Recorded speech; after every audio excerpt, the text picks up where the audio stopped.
Welcome to WestEdge Wednesday.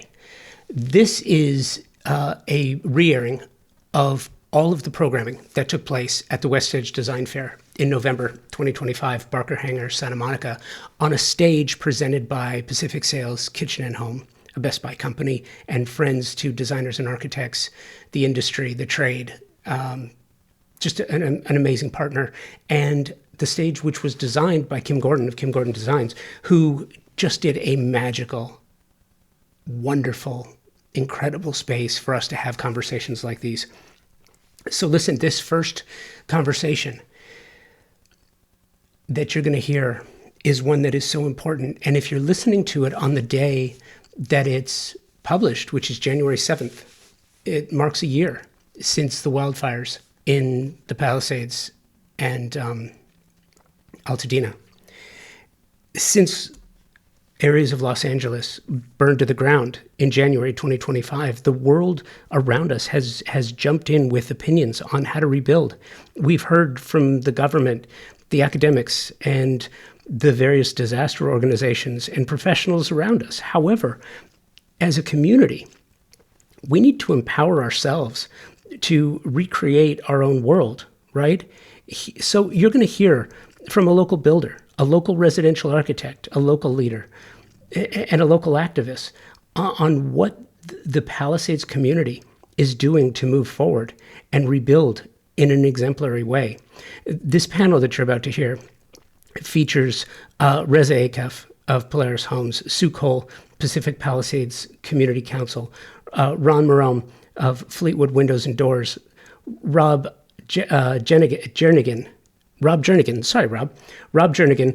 with Clayco, Mei Sung with Subu Design Architecture, and Matt Talley from ACOM. Just an extraordinary group. And I will tell you, this panel is going to go long. And it went long because there were so many questions. There were still questions that couldn't be answered. But one of the things that really stood out was a frustration that homeowners didn't know who to contact and who to call. So if you check the show, I made a commitment at the time. If you check the show notes, you will see a litany of contacts and resources and ways to contact them and how to call them and what to say. This is just from research I did on my own. And if you follow Convo by Design, we will be covering this again. There will be more on the subject, and I will be looking for more information to provide these homeowners who, they don't want magic. They don't want the most luxurious, most expensive of everything. They just want to go home again. They want what they had before. And that's why one of the reasons why this program is so important. And you're going to hear all of it right after this.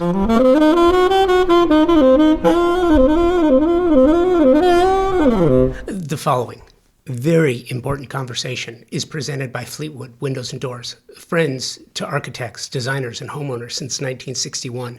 Fleetwood Windows and Doors rose to popularity quickly. They began producing high-quality products in the early 1960s and became then what they are today, a symbol of innovative styling, high-quality materials, and impeccable craftsmanship, redefining what's possible through a blend of cutting-edge design with highly innovative functionality. Fleetwood is committed and uncompromising when it comes to high-quality engineering, inspired innovation, and a sustainable approach to design. Their aluminum windows and doors are designed to be completely recyclable and fire corrosion resistant. That is the Fleetwood difference. That and supporting the design community through sponsorship of important programming like this from the WestEdge Design Fair, and we're so appreciative to them for presenting this program. It was amazing. Thank you, Fleetwood. This was the second year that Pacific Sales Kitchen and Home, a Best Buy company, sponsored and presented the theater at the WestEdge Design Fair. So appreciative to them.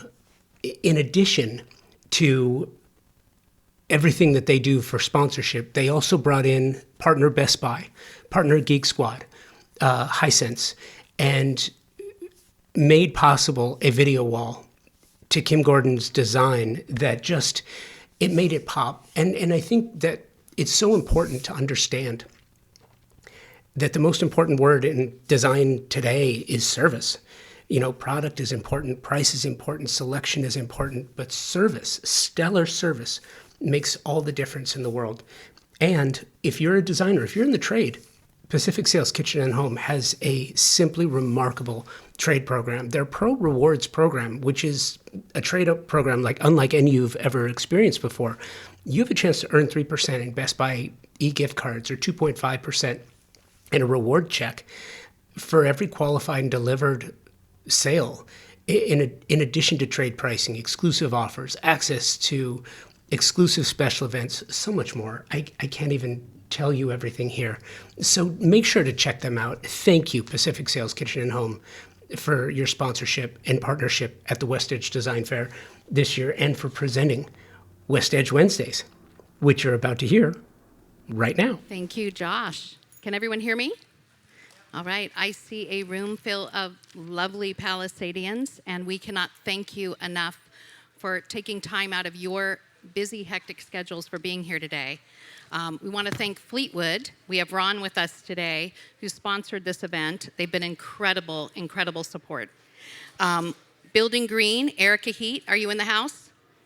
Fabulous, over there in the corner. And finally, WestEdge. If you haven't gone into the pavilion, it's absolutely amazing. We have a full, I don't even know how many tables, May. How many tables do we have? 22 tables, and it's all about you. How do we get you back into your homes? How do we get you figuring out how to make your lives better? On January 7th, thousands of Palisadians, including myself, have been navigating an emotional and logistical maze of rebuilding after losing our homes. Overnight, our lives changed. And the months since, we've all been trying to understand what is possible, what insurance will cover, how does permitting work, how much will rebuilding cost, how long will it take, and what it means to design for fire resilience in a place we love so deeply. And some of our neighbors are moving quickly, very quickly. You'll hear from one today, Sue Cole, and I'm in that category myself. And some need a lot more time to understand the process, to understand if they can even afford to rebuild. Everybody has their own personal story, and it's highly complicated and it's highly emotional. What we know is this: we shouldn't have to navigate it alone, and that's why we're here together. Today we brought together local voices, people who live here, who work here, who lost their homes here, who are rebuilding alongside of us. And we're gonna have a candid conversation today that's grounded in honesty and clarity and community. It's about rebuilding our neighborhoods, but it's also about rebuilding hope. Truly, hope. And most importantly, as we move forward, we're moving forward together. And what we do could have national implications for other disaster victims to come. But before I introduce our esteemed panel, and frankly, it's very humbling to even be up on the stage with these folks, I want to introduce Team Palisades. Team Palisades is one of the organizations that rose from the ashes after the fire. And today we have members of our steering committee, Rob Jernigan, May Sung. I happen to be on the steering committee. We have Dara Danton, Daphne Gronich, Dennis Smith, Leanne Daly, Elisa Ashwood, Steve Danton, and Jeannie Wiggenbonds. And Reza is also part of our team. It's been incredible, and Sue Cole is there with us too. And without further ado, let me introduce. Ron Marome is the director of Sales Fleet, Windows and Doors, with over 25 years experience in luxury door and window industry. And he's dedicated his career to innovation, excellence, and leadership within this sector. And you'll hear a lot from him this afternoon. Rob Jernigan, Senior Vice President at Clayco, a national design build expert. He also lost his Palisades home of 30 years, and Rob is a distinguished architect and civic leader. He's also a graduate of University of Tennessee, and he's a fellow of the AIA, and he was listed as one of the most influential people of the Los Angeles Business Journal. So you'll be hearing a lot from Rob. Reza Akif, did I say that right? Akef, I apologize. He is our local builder that you'll be hearing from tonight with more than 14 years of experience. Reza has led highly respected design build construction firm Polaris Homes, headquartered in Pacific Palisades. His work is ranging from complex coastal hillside projects to multifamily developments, and he has positioned himself as one of the region's most capable leaders in the land of development, permitting, engineering, coordination, sustainability, and construction. Woo! All right, Mei Sung. She's our architect and fire survivor. She lost not one but two homes. She lost one home in the Alphabets, and she lost another in the El Medio Bluffs. And she brings together lived experience, plus an expertise in designing for resilience. She's actually my neighbor that lived 7 houses up, who I didn't know until after the fire. And I consider her a friend. She will help anyone with any question. It's kind of amazing. I don't know how she's building her house at the same time. And May is distinguished IAA. She's a founder of Cebu Design. It's a full-service, award-winning architectural and interior design practice in Pacific Palisades. And she holds a BA in honors from UC Berkeley and has a master in architecture from Harvard. She was also named a Fulbright Fellow. She studied in Hong Kong, worked there, came back, and founded Cebu. Congratulations, May. A true asset to our community. Sue Cole, homeowner, local realtor, community leader, lost her house in the Alphabets as well, now is rebuilding like nobody's business, one of the first pioneers. She's a local real estate agent based in the Palisades. She leads and is the president of Pacific Palisades Community Council and has been leading with grace and strength. I honestly don't know how you do it. And she moved to the Pacific Palisades in 1994. And along with her husband, Bob Benton, she raised a blended family of 8 children. We have some of them in the audience right now. And finally, sorry, these introductions are long, but if they didn't have such great resumes, Matt Talley. He's an infrastructure and disaster consultant. He advises cities, utilities, communities on post-disaster rebuilding and long-term infrastructure resilience. Matt is an attorney who was the senior VP of AECOM, client manager for FEMA in the U.S. Department of Health and Human Services, where he focuses on delivering exceptional customer service.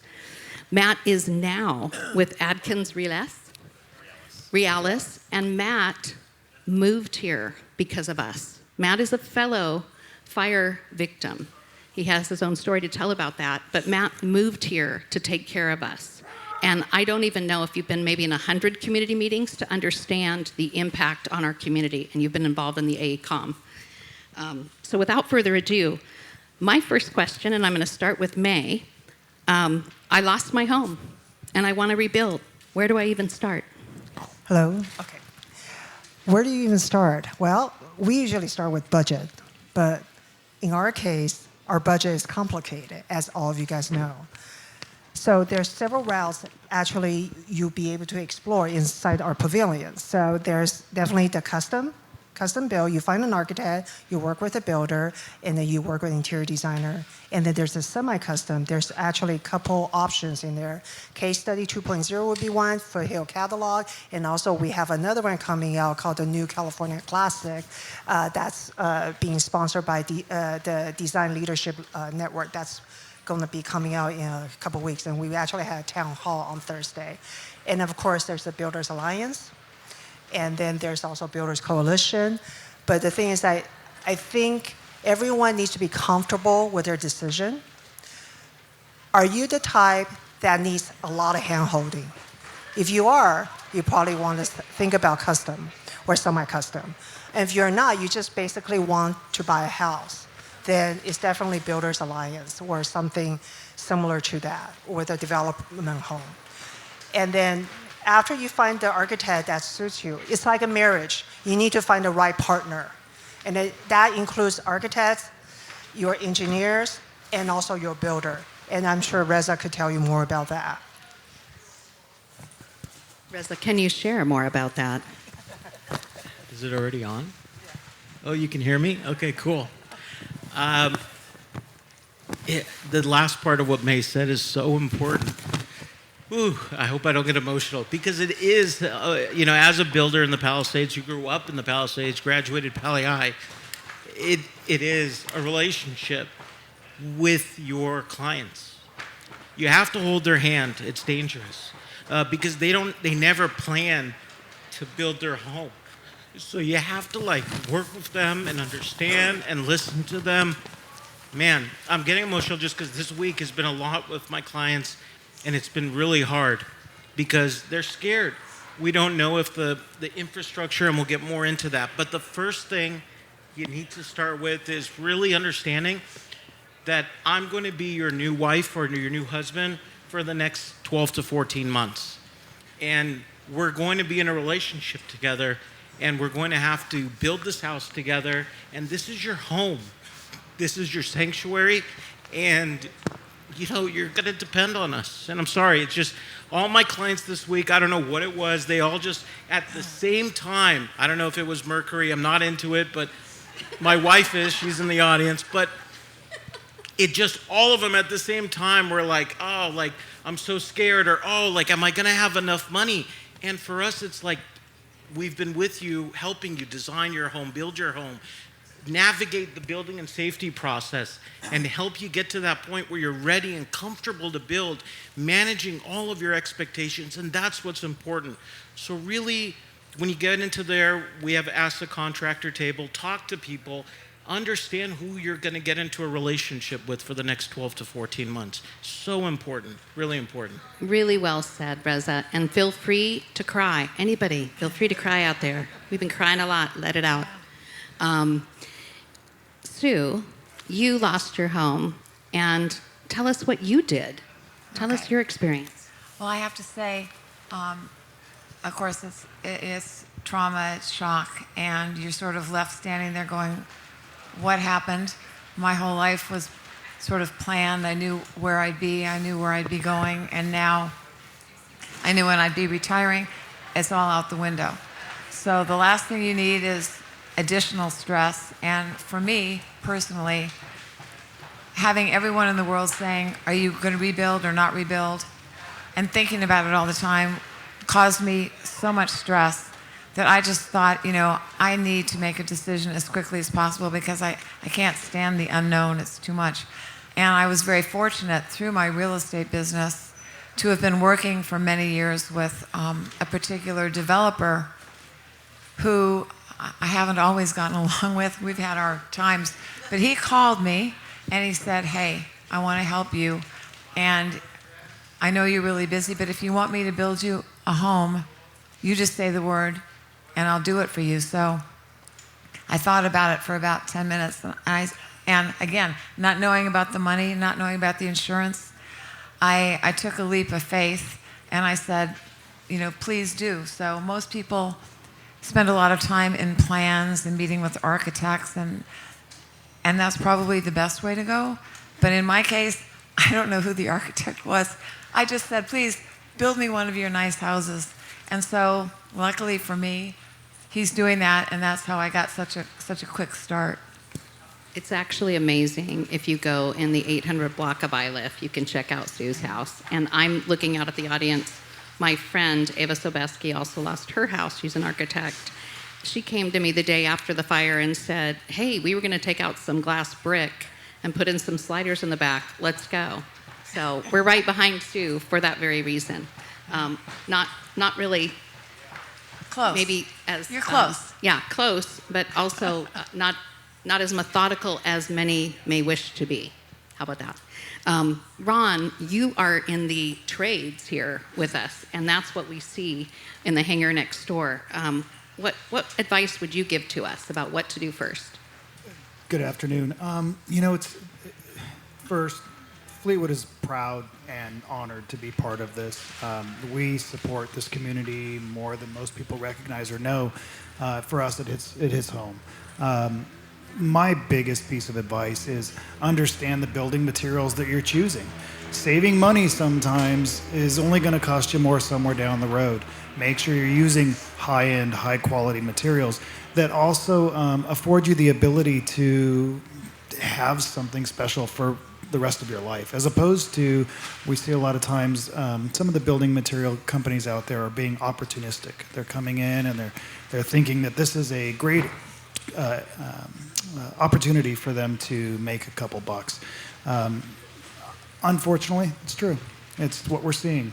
I will tell you that not every company does that, and the company you choose, not only to build your house, to design your house, it actually matters. From a building materials perspective, I'm going to say, understand what you're building. Water management, water mitigation, fire resiliency, all of those things matter. And those things have to happen at the basis of design and not after the fact. So it's really important to look at the materials you're using and to involve the architect, to involve the manufacturers, and get all of those things wrapped up in a nice bow together before you even start digging dirt. Thank you. So important. And now we're going to go way out with Rob. Given his decades of international experience in design build and your large-scale reconstruction, what strategic framework should a community like the Palisades adopt to rebuild not just faster, like Sue and I, but smarter? And what are the key principles that we should borrow from the global disaster recoveries? Big question.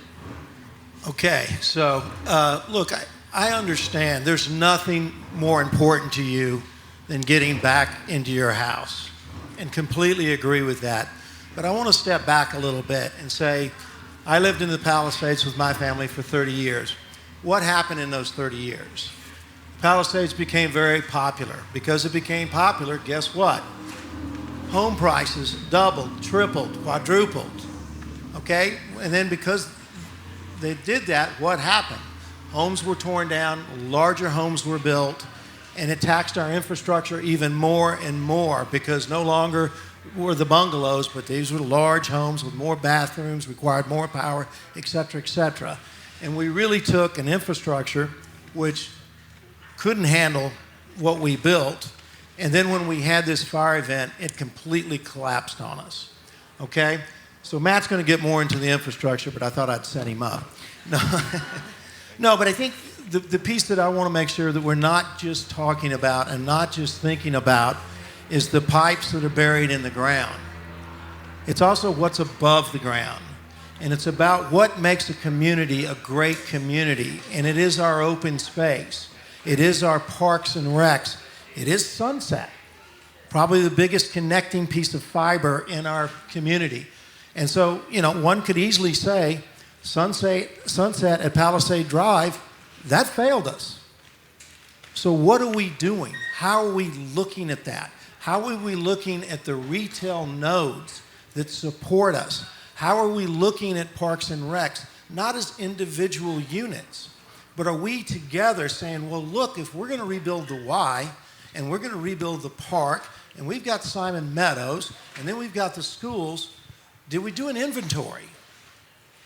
And are we making sure that we're not doubling and tripling up on some things and leaving some things out? How are we making sure that as we build back, we're building back smarter and better, because we're having to do all this is over, you know, at once. It's not over 30, 40, 50 years. So are we really, it's a horrible word here, but are we planning, master planning in the sense of our commercial and public zones to make sure that this is a community that when we come back with all these beautiful, beautiful homes, that you can say, not only is my home beautiful, but this is a community that has thought about 30 years from today and what transportation is going to be like and what our kids are going to be doing. And by God, this is the community of the future. And it scares me. Let's not just focus on that house. Let's make sure that we think about it in a bigger term. Thank you. So well spoken. Thank you to Pat. So Matt, we were going to go to you next because you have studied in depth post-disaster communities throughout the nation. We are so lucky to have you, and we're so lucky that you stayed with us. Matt's no longer with AECOM, and he decided to stick with us, which is just amazing. Thank you. Thank you. Truly. And in your experience, what are the most significant infrastructure vulnerabilities that our community has that needs to be addressed? So first of all, I'm humbled, and I'm truly humbled to be part of this panel, but also to be part of this community. you all have such strong leadership and such a strong will to rebuild that it is really inspiring. I think January 7th was a wake-up call. It was a wake-up call because, it exposed critical vulnerabilities in our infrastructure. And so when we look at disasters across the country, whether it's a hurricane or a wildfire, there's a common thread of infrastructure resilience that determines how quickly communities recover. And I would say there are 3 primary focus areas, and those are above ground utilities and single points of failure. And so when you're looking at single points of failure, you're looking at what does the evacuation look like? What are the communication systems that a community has in place to make sure that we're staying organized and that you are properly communicated with as to when and how to evacuate. And then I would say, thirdly, it's aging infrastructure. It's looking at what's below ground and the pipes. And while we have the opportunity, while the Palisades currently is burned down, we have the opportunity to put in stronger and more resilient infrastructure, and that's what we should be doing. That is what we should be doing. So That's a must. That is a must. In places like Paradise, California, and parts of Florida post-hurricane, even in New Jersey after Hurricane Sandy, these are disasters where they really focused on mitigation and hardening critical infrastructure. And those are the things that we have the opportunity to do right now. And so I guess I'll leave you with this thought. This is our opportunity to build back smarter, like Rob said. If we align community priorities, LADWP commitments to underground, and available funding streams, the Palisades can set a benchmark for resilient recovery. Amazing, amazing. And I want to follow up on that because we have been in meetings where DWP has stated we're going to underground.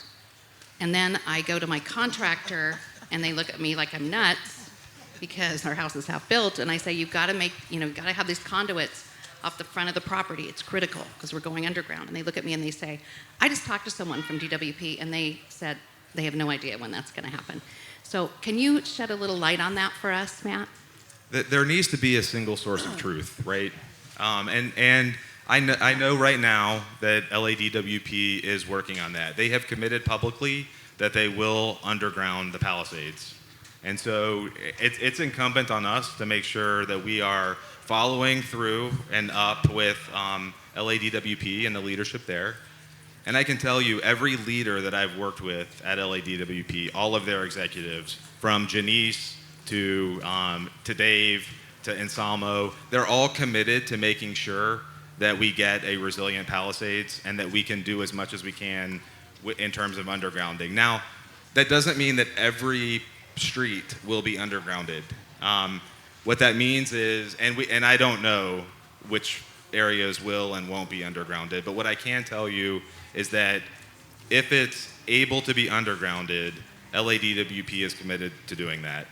And in areas where it's harder to do undergrounding, there'll be explanations for why undergrounding can't be done.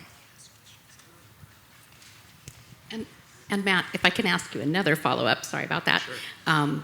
We've been waiting as a community for a plan from the city. And we started off with Steve Soberoff, and then we had the Haggerty Company, and now we had AECOM. And we were told, hey, in 120 days, we're going to do this in-depth study, and November 15th, I remember hearing that date, will be the date that we will receive an overarching plan that you talked about with evacuation plans, undergrounding, a vision such as Rob's talking about, insurability, all of those things. Can you shed some light on that too? Sure. Well, first I can say I can't speak on behalf of AECOM. I now work at Atkins Realis.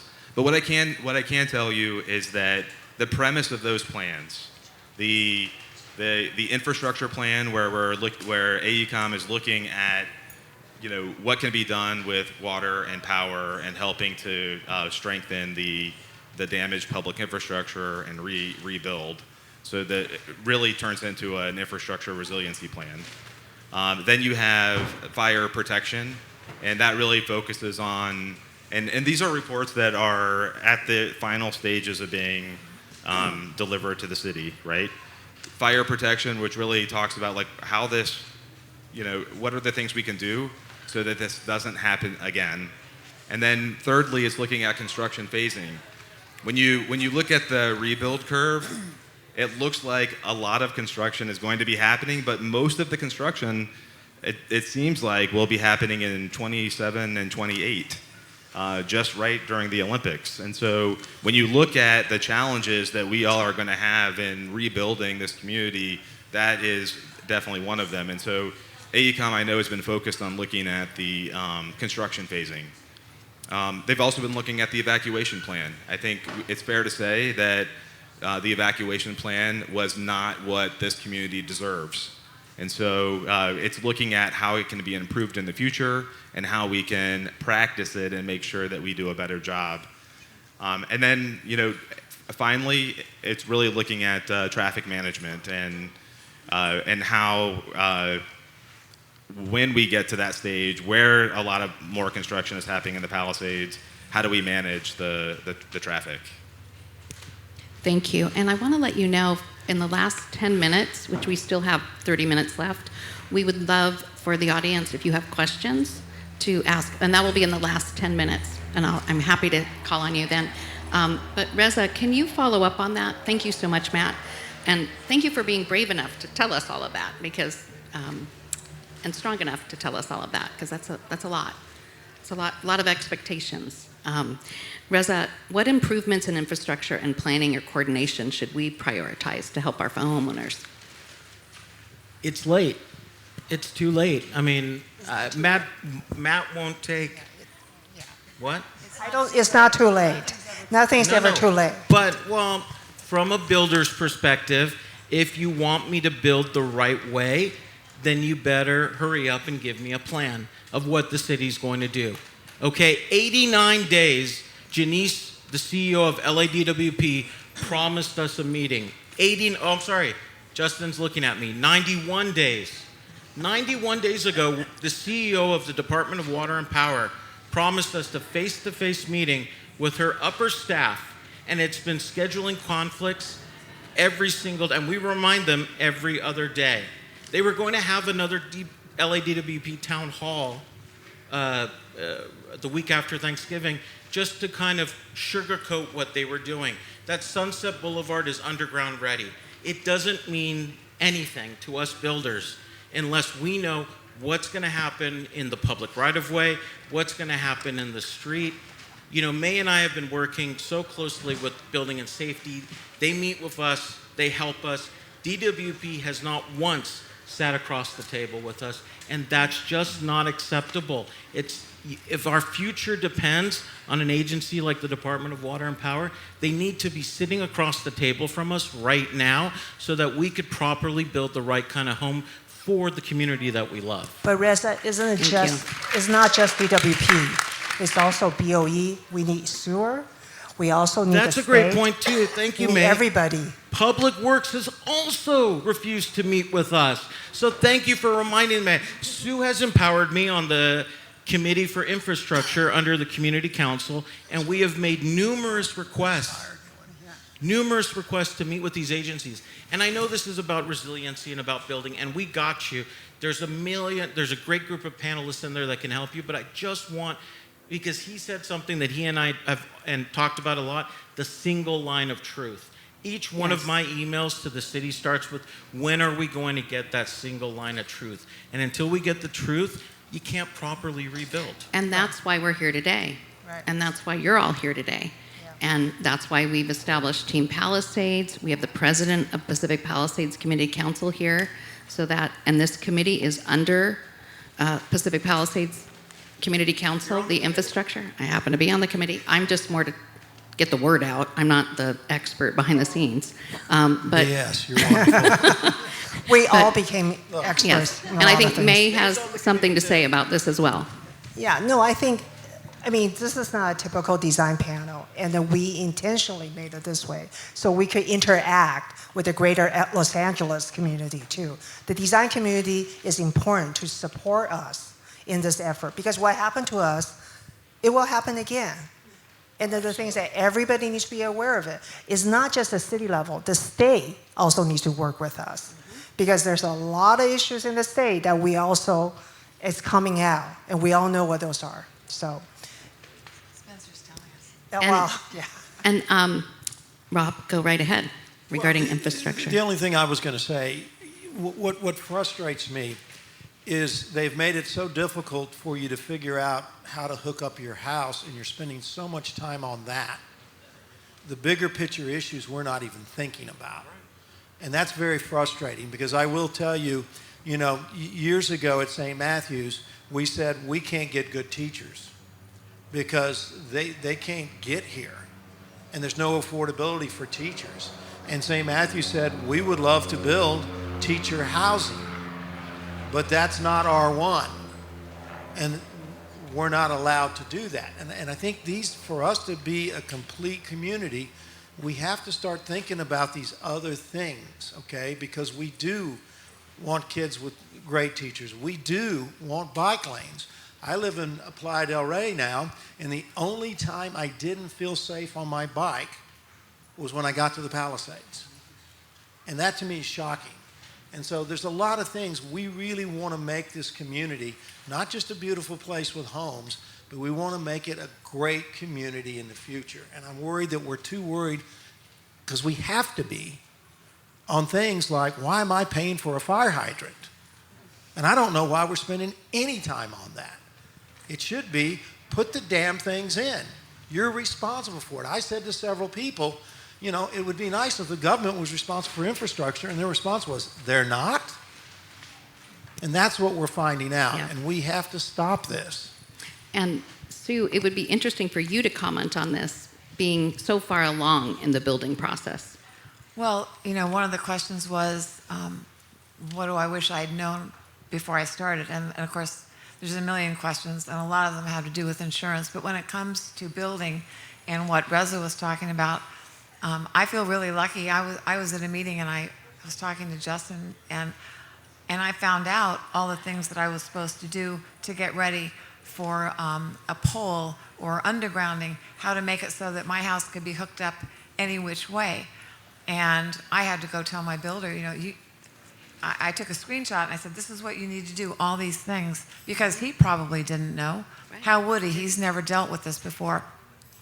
And I feel like I got lucky to get that advice, and I wish that the DWP or somebody, when they come out with hard information, would produce something that everybody would have access to so that everybody could say, this is what I need to do, give it to their builder. It's like fire hardening. You know, we're now at a point where we can say, here's 8 things that you need to build with. Here's 8 things you need to do when you're building my house that maybe you didn't think you had to do, but this is what you have to do because, by the way, when I'm done with this house, I'd really like to get insurance. And so many of these things, it would have been nice to know ahead, but of course, when you're not ever planning on building a house, how would you know all this stuff? You know? True. Even in the profession, before the fire, the city was already a mess. And the whole reason I even started joining Team Palisades is because right when the fire happened, I knew it was going to be a cluster, you know what. And it has. Even though we're trying to work with DPS, I mean, plan check is not an issue. It's the rest of it. It's the future. It's what's coming. How do we get insurance? And how do we get information?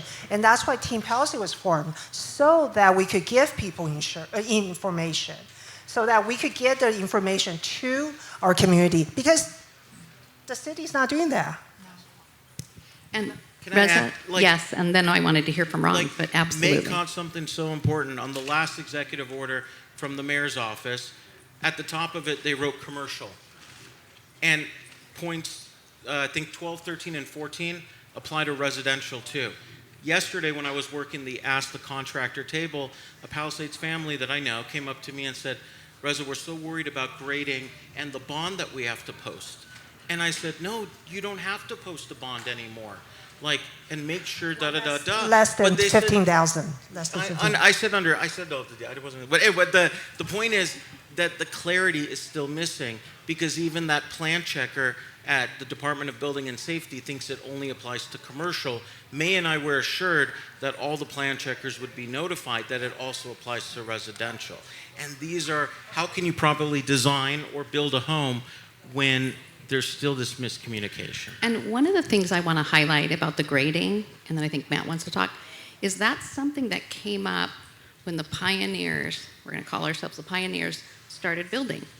We didn't know about this grading bond.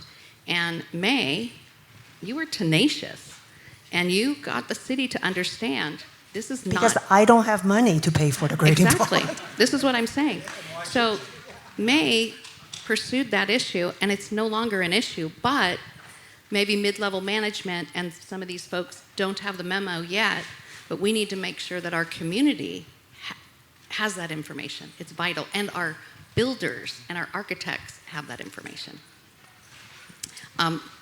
Matt, you look like you're about to say something. Sure. So just really quick, we're approaching 1 year, and I'm living with some disaster survivors in my apartment complex, and I get questions all the time, and I do a little bit of pro bono work on the insurance side as well. And what I will tell you is that the plans are not going to get you back into your homes. What's going to get you back into your homes is actions. And so we need the city, we need the community to focus on what actions do we need to get you back in your homes more quickly. And it's, frankly, a 1 year too late for all of that.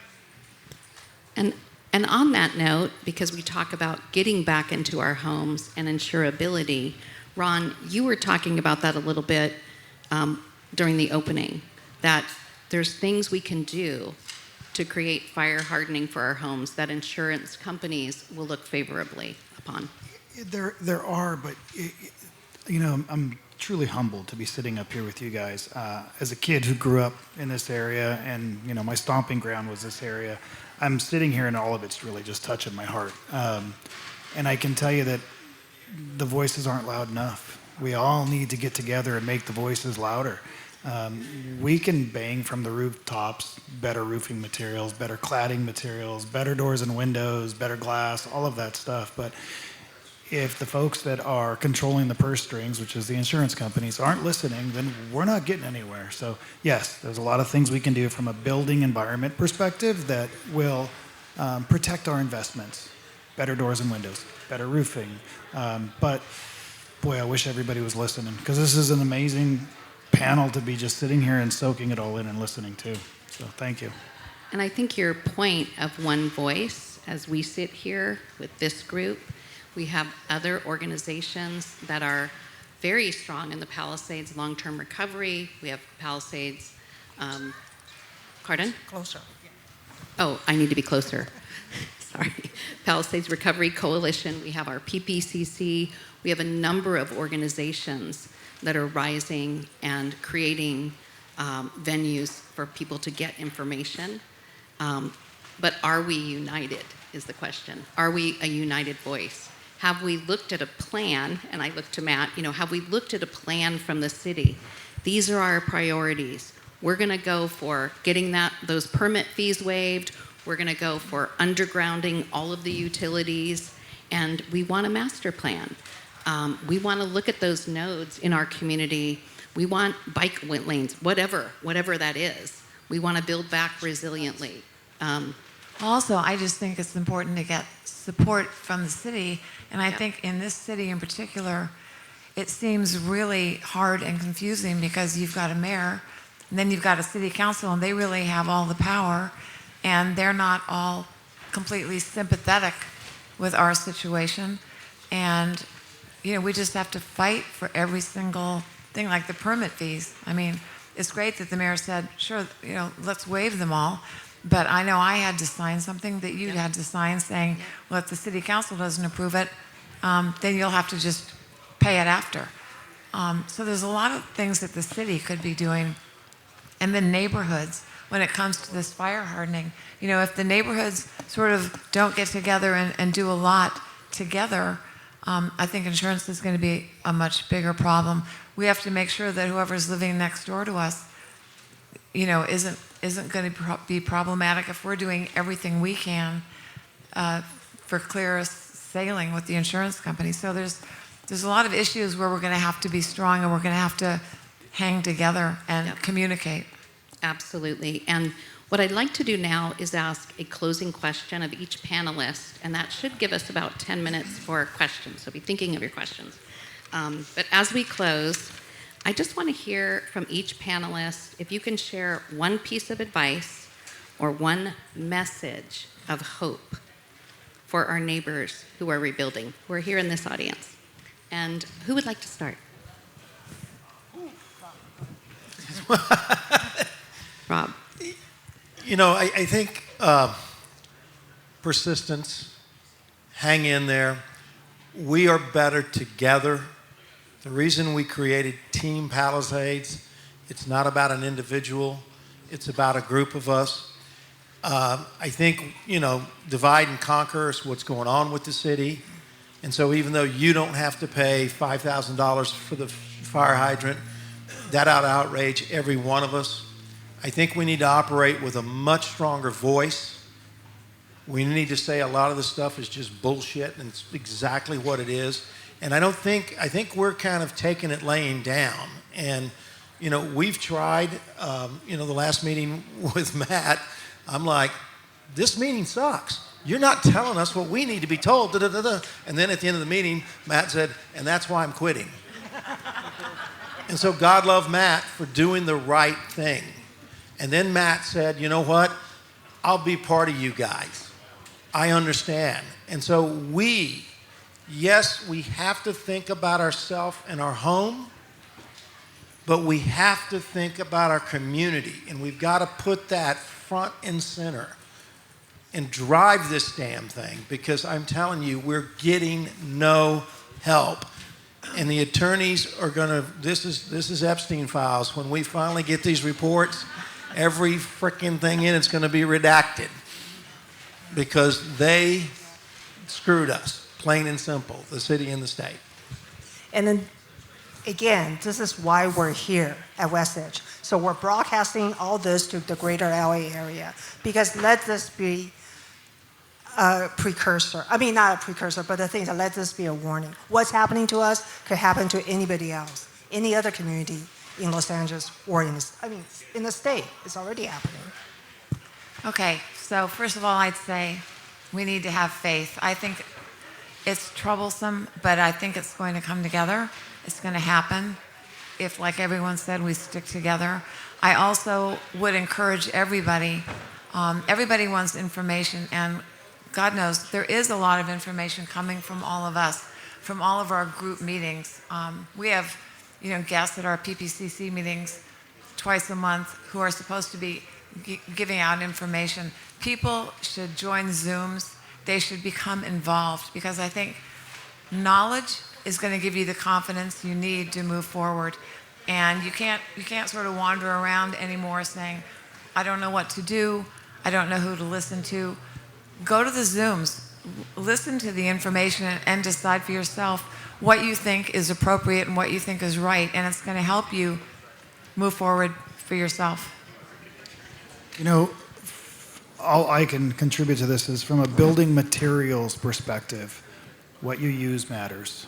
From the building practices perspective, how you do it matters.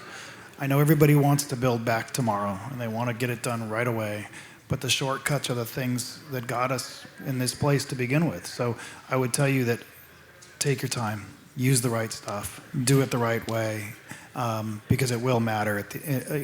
We know this happened today, probably not the last time it's going to happen.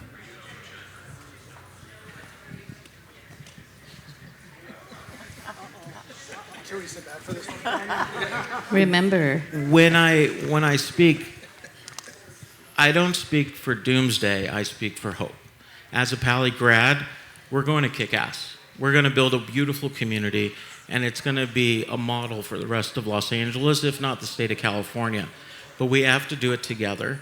One of the things, since we are at a design event, I want to mention is that, for example, even though it's disappointing that IBHS standards haven't become code, these are the standards that insurance companies would like to see you integrate into your homes for a design perspective. As a builder, we are going backwards and integrating it into all of our projects and making sure architects who don't even know, not May knows about it, but not other architects don't know about it.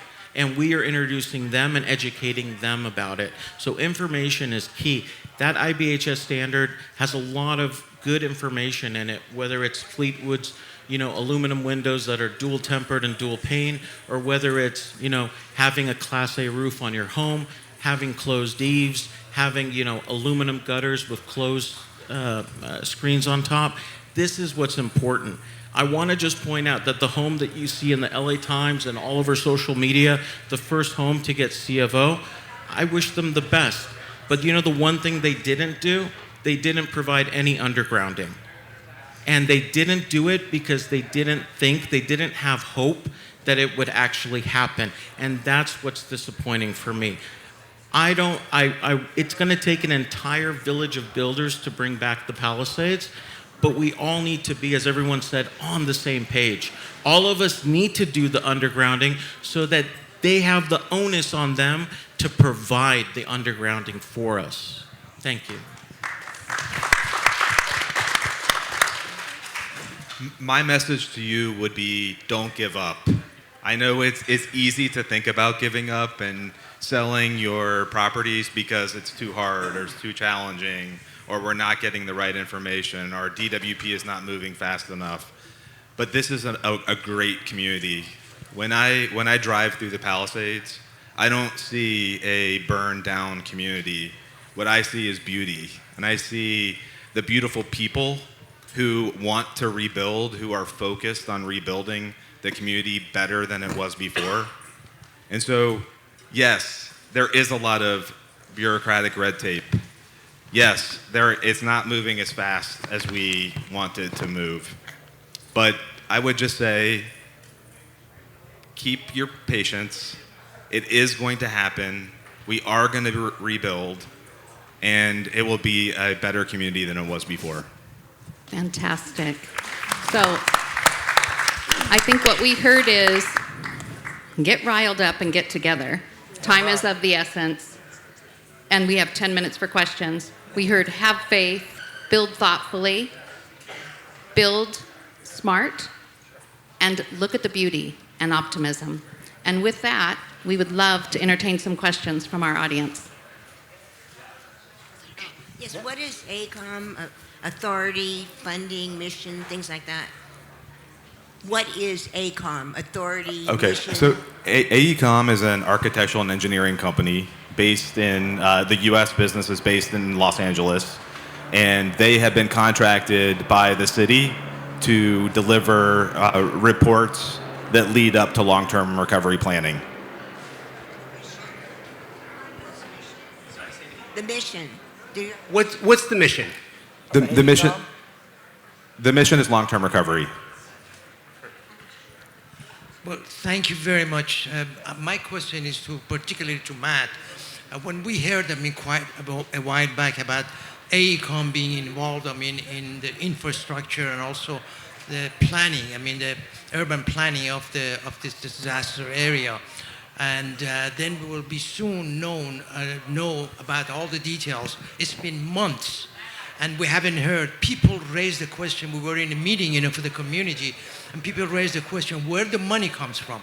Some people said, well, it comes from maybe federal government. It might come, from, I don't know, maybe. Is the question where's the money come from? Yeah, where does the money actually come from? Do we know? Is that the money for the infrastructure? The infrastructure Got and it. underground power. Yes. So it will come from a bunch of different areas, right? So there's mitigation funding, there's FEMA funding. So there's hundreds of millions of dollars of FEMA funding that will come in to help rebuild the damaged public infrastructure. And then there'll be pieces of it that will be paid for by the city and the community. Again, I'm sorry for all of your losses and the community losses. And although this fire was not started by the above ground utilities, but so many have been. And what are your thoughts on how critical it is for us to introduce the below ground utilities in the Palisades and all communities? And how do we get it done? So I just want to say briefly, my son tried to save our house. I had no idea. He was 26 at the time. He drove down Iliff Street. All of the power was on around 6 or 7. And those transformers in the back. If you look at the areas in the Palisades that are ground zero leveled, very far from the fire, it's all the areas that were above ground. I'm just putting it out there. I'm not a fire expert. And that's what concerns me, is they're proposing putting the cabling below ground, but the transformers are going to sit on grade. And those are the things that explode. And so personally, I think they ought to put the transformers in the below grade vaults. But all of this gets down to money. The whole thing is money, okay? And so, yes, should they bury the wires, the cabling? Yes, all the infrastructure should, but everybody's just focused on power. I mean, what really happened to us, and they'll say, well, the reservoirs didn't matter, and they may be right, because when they hammered the pipes with the water, the pipes started blowing up. And so, the reality is, what you see above grade and what you don't see below grade is something very, very different. And there's a lot of piping that is 80 years old that has not been replaced or older. And so again, if we're going to build back better, and one of the things that we kept asking for, and I can't even tell you if we're going to get it or not, did you go scope everything? Did you see the condition? Did you provide it? We're living on a patchwork quilt, and when we required that quilt to stand up, it failed. And so that's why my deal, I hear everybody about being in a rush, but let's not be in such a rush that we do it wrong. Let's make sure we get it right, because we're going to be living on whatever we do here for the next 50, 60, 70 years unless we get wiped out again. So let's make damn sure, because we're going to be tested. We're never going to get wiped out again if we build back. Well, if we build back right. But if we don't do the infrastructure, I want to add to that the reason you need to go underground is because, and I want to give a shout out to Justin Skaggs in the corner there. He has been so helpful. He and I just recently found a document from Edison that says that emergency vehicles per the code are not allowed to enter disaster areas if they don't know the power is turned off. So for that reason alone, the power lines need to go underground so that if there's an emergency, the fire engines can come down the streets to put out the fire. Right. That should be the number one reason why. And there's a document, we have it, Justin found it, and this is why it's so important, and it goes to future insurability. Power lines have to go underground, and to Rob's point, the transformers have to go underground. And I think that's why DWP is being slow, because they know that that's what we want. And also, you look at the communities within our Palisades that didn't suffer as much damage. Riviera, Huntington, they're all underground. Marquez too. Parts of the area of the Palisades that didn't burn, they were underground for the most part. Yes. And I think we have another question. Great. Hi. Yes, over here. Next. We're coming here first, and then I'll run over Okay. Josh is going to go over there next. Thank you. Hi. I'm a mom at the Pali High School. I'm very involved in the school. And as someone that spends a lot of time in the village and kids go to school there, et cetera, I'm just curious if you have stats on this, like how many people that are Palisadians are buying these houses? And if they are they committed to keeping the style of architecture, the storybook, the colonial revival? I'm asking from a design perspective. Like, are they committed to keeping the classic Palisades architecture in place? Can you speak to that? So actually, no, it's not. So there's actually a booklet in there, and then also Foothill Cala is coming in to the Palisades, and then so is a new California classic, which we are framing everything after 7 different styles of architecture, and that's being started by a Design Leadership Network and Safe Iconic Architecture. So there's a lot of traditional styles we're offering to the public, and that's. A lot of people are. A lot of people really want to go back what they have and also choosing traditional style rather than just a modern. There's no requirement in terms of aesthetic. But the thing is that, there's all sort of different things happening. Yes. Options out there. It'll be fine. Hi, I'm Jennifer Convey. I'm from the Palisades. And I just, first of all, want to applaud you. I love you all for the efforts and what you've gone through, and to put this information forth is, it's a godsend. So thank you for Team Palisades. As a graduate from Pali High and all of that, I applaud you. I am so sad and appalled by what isn't happening. I am hopeful. I know that resilience is who we are as Angelenos and Californians. I mean, look around. But what I'd love to know, I love what you all touched upon about getting the information out there. There's not been enough, and you guys are doing a terrific job. My actual question is, how do we unify the information and communication together, because we all want to, I think, and prevent this from happening? What actions and how can we do that to get voices heard to the people, the bureaucracy, and the leadership from a community, from a neighborhood, community, to city, state, and so on? What is your advice? How and where can we start that next level to create change that I know we can do? Such a great question. It's really, literally, probably the most important question on the table right now. And I can tell you, December 5th, all of the different Palisades organizations that have been reaching out to community members are going to get together.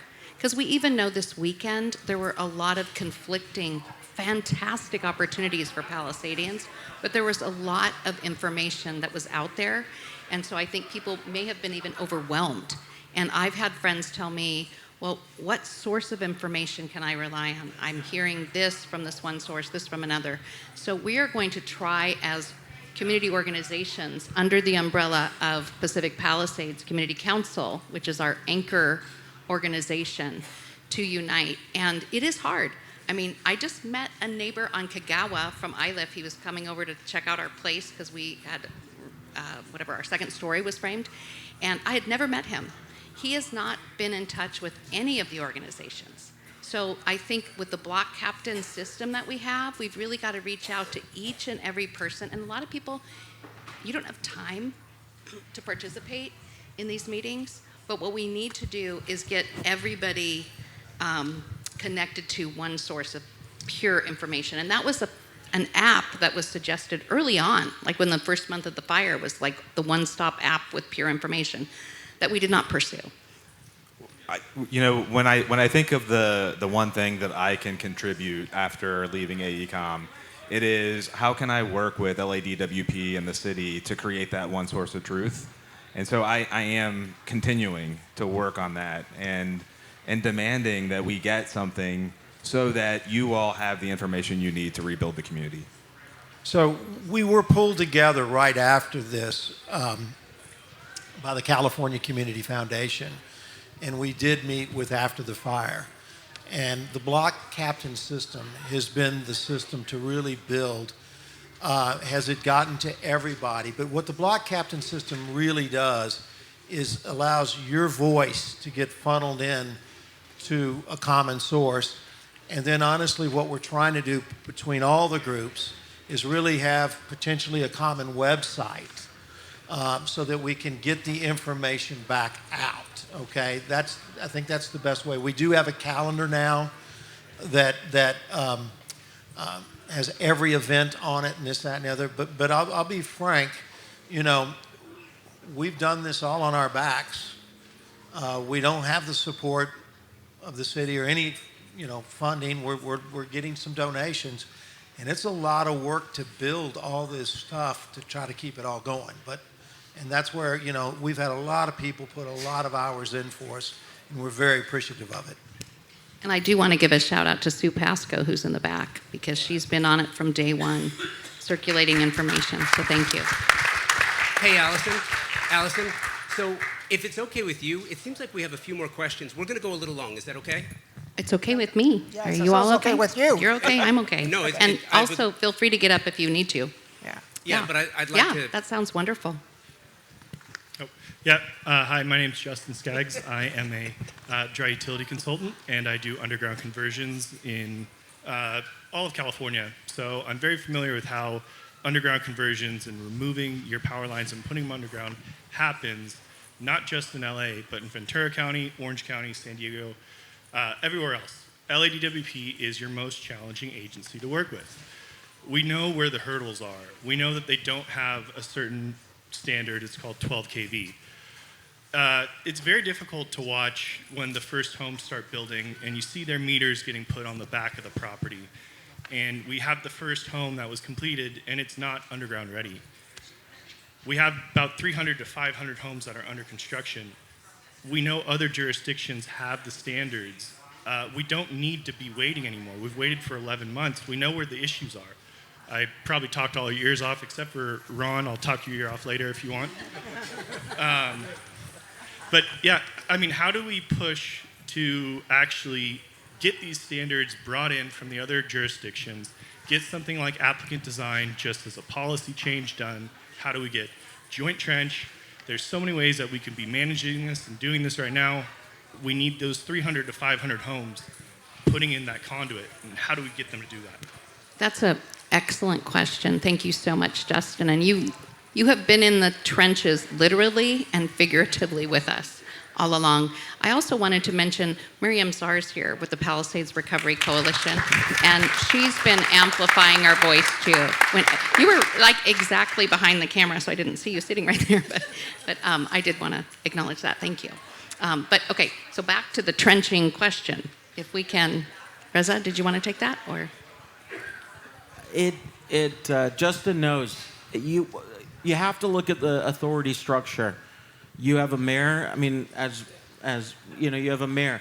The mayor doesn't hold that power, and we have a councilwoman who's been phenomenal. You couldn't have asked. I genuinely believe, without getting emotional again, she's really just done everything she can.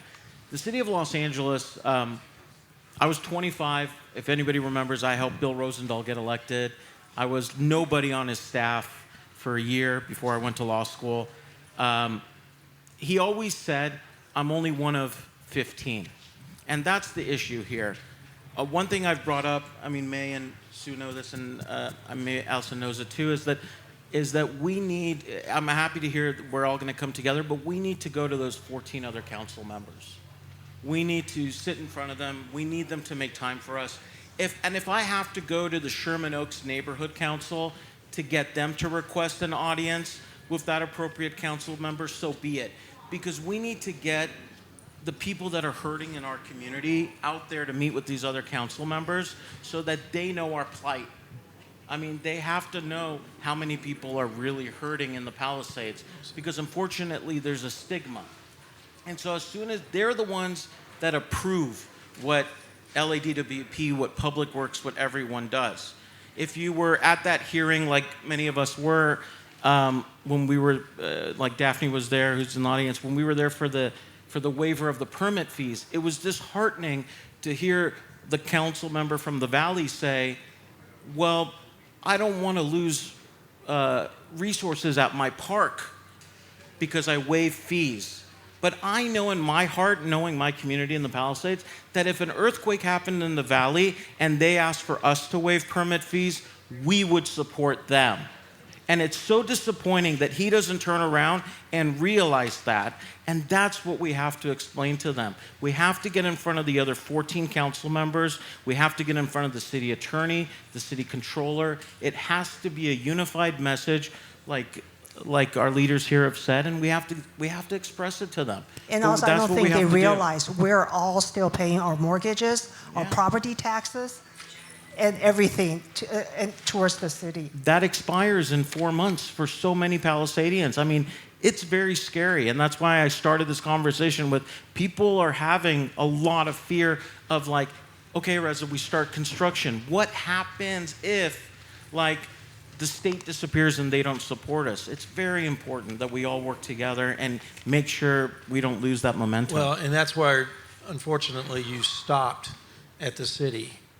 And it needs to go to the state, and it needs to go to the feds.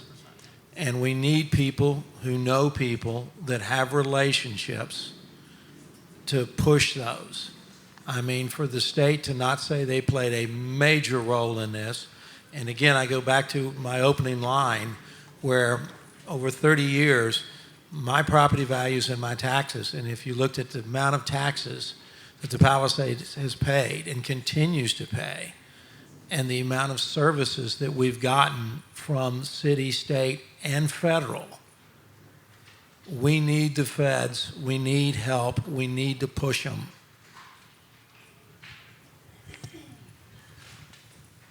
That's what I'd like to say. I think it's so commendable what you guys have done, what so many people have done in the community in terms of, you know, organizations and getting all this information out to everybody. Tracy Parks has been beyond brilliant, but it's bullshit to have any faith in the city or the state.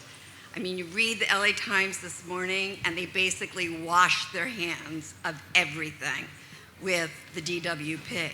So in my perspective is we have to have someone federally behind this.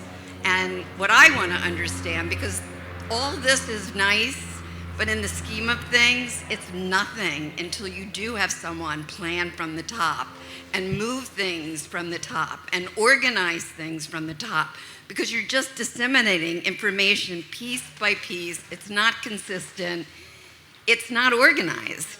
And that's why you're going to have 100 houses that go in this way, 100 houses that go in that way, and confusion and Sunset and Palisades, et cetera. And so what I'm trying to understand is who is the highest ranking capable person to start moving things federally. Well, and I do want to give some credit to the Department of Angels, because they have hired lobbyists, and I actually went to D.C. with the lobbyists and met with the Senate, but we need more. And so don't get me wrong, the Department of Angels, which we haven't mentioned, deserves a hell of a lot of credit, but we have to push more. Who is the highest ranking person here that is trying to get federal something? It's the lobby. Well, to me, it's the lobbyist group that the Department of Angels has paid for. But Well, we need our senators involved. Right now, we have not met with our senators. Exactly. So we need to keep what they pushing. tell us is that, because we did go meet with them, and they told us the same old shit. And the same old shit was, this is a red federal government. We're blue. We're not going to get anything. And so, Okay, so so the point is, well, that there you go. We have a question So in the who back. do we know that's red that needs to go for us? Hey, by the way, let's do this. We've got one more question, and I'm gonna make a commitment to you. Okay, when this is published to Convo by Design, by the time I publish, I will do the research for you, and I will let you know exactly who the highest person is federally, locally, regionally, and I will put links to their office, and I will include their phone number. I promise you. Great, thank you. Yeah, Josh. Hi, sorry. My name's Steve Phillips. I'm an architect. We have gotten permits. We're in construction. A lot in Altadena, more specifically. I don't really know the reason why it's moving a little slower here. You guys have a specific plan that you're empowered with, that Brentwood Palisades specific plan. I would like to know how much work is happening on that level to set the rules that you need to set for the local community that all of us have to answer to. You have that power. So go ahead, May. There you go. That's more the commercial district. That doesn't really apply at the residential level. And the thing is that we need a more comprehensive urban redevelopment plan. Because right now, like our neighborhood, we don't have streetlights. We don't know where the infrastructure is going. Half of us can't even plan our houses simply because we don't know if we're going to be overhead, underground, all these little minutiae, all these little details. If the city and the governmental agency doesn't tell us. But in every single jurisdiction in Los Angeles, you have power. I'm in Playa del Rey. They have a specific plan, which actually was never even voted on, but it still is in action. And you get to decide. You have power. That is your power. No, respectfully, it's not. It's not. That's not what a specific plan does. A specific plan governs the code and like if we were building a skyscraper on Sunset Boulevard, it would be the specific plan. But there's no skyscraper that's going in Pacific Playa. Homes are exempt. Homes are exempt from that unless it's on the Sunset Corridor. That's when the specific plan plays a part. So it doesn't apply. I want to make sure that people understand that if you think the Palisades is going too slow for you, it's not necessarily because of the building department. And I can tell you some horrible stories with the building department, but it's not only the building department. People genuinely don't know if they'll have enough to rebuild. It's an insurance problem, and the city can't fix an insurance problem. That comes from the state and the federal to help us. And so please don't always, I'm not saying they're perfect. By all means, I can tell you the city is not perfect. But there's no specific plan for us. We are 30,000 people out of 4 million that we're rebuilding for. We are not their priority anymore, unfortunately. But I will tell you that if you call the GM's office at Building and Safety and you say my plant checker is not emailing me back, he will fix that for you. I can promise you that. He has the empathy, even though his employees may have the apathy. And I do want to say, Josh, you've been amazing for allowing us to go over time and answer many questions. If you have additional questions, we have a huge area in the hangar, Team Palisades, and we have a table there to answer questions. We have 22 other tables. Is it 22? 22 other tables with specific subject matter that you can come and have your questions answered. So thank you all for being here. Just really quick, Allison, you were so busy introducing the rest of us that you didn't get introduced yourself. And I just want to say really quickly that there hasn't been a single community event that I've been to that Allison hasn't also been. What an amazing advocate for the community you are.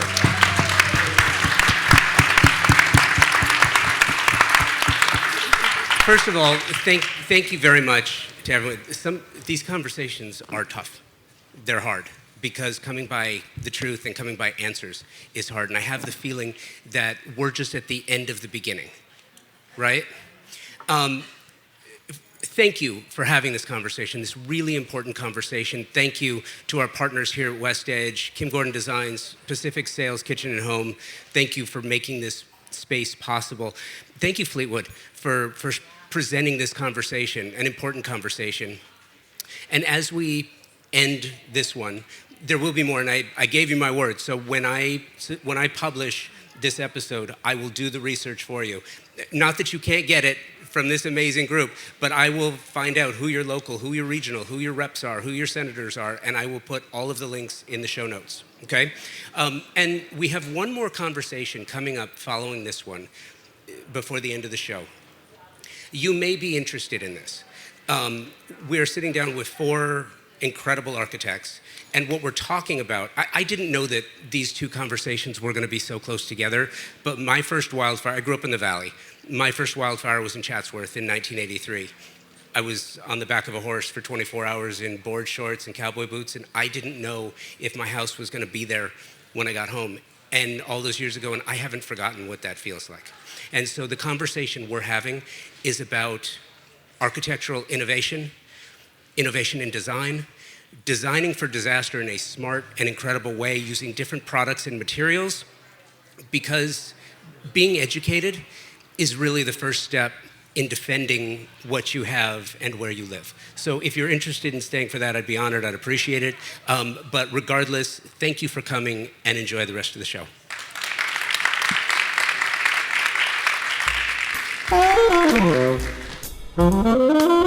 Just amazing. Absolutely incredible. Thank you, Allison, Reza, Sue, Ron, Rob, May, Matt.